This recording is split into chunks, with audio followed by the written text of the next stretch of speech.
je suis arrivée dans la recherche? Ça, c'est une bonne question. C'était depuis toujours quelque chose qui m'a captivée, qui m'a fascinée. Et finalement, mon parcours à l'école m'a lancée sur une voie plutôt scientifique qui est linguistique, comme vous pouvez voir.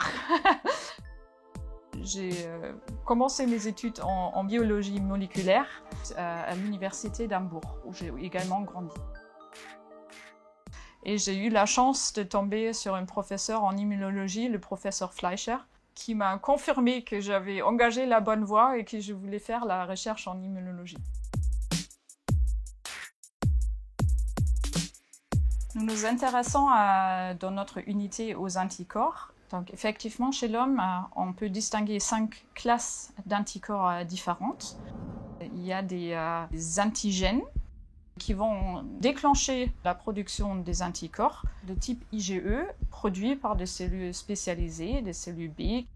Et typiquement, dans les allergies, il y a donc des anticorps de type IgE qui vont se fixer sur des récepteurs à la surface, donc des basophiles et des mastocytes. Et une fois que la personne est sensibilisée, elle rencontre cet antigène-là, ça peut déclencher des réactions allergiques très très fortes, et la plus forte entre elles, c'est le choc anaphylactique. Par contre, notre équipe a montré qu'il y a également des anticorps de type IgG qui peuvent contribuer à des allergies. Et nous, on a pu montrer avec un travail qui dure maintenant depuis 2007 que les IgG peuvent à eux seuls engager d'autres types cellulaires dans le corps qui vont relarguer d'autres médiateurs que l'histamine.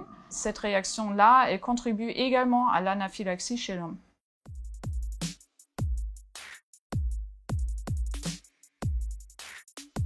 On essaye dans les prochains projets de recherche de mieux décrire quelle sous-classe est capable de vraiment induire un choc, quelles sont peut-être les compétitions qui peuvent se mettre en place.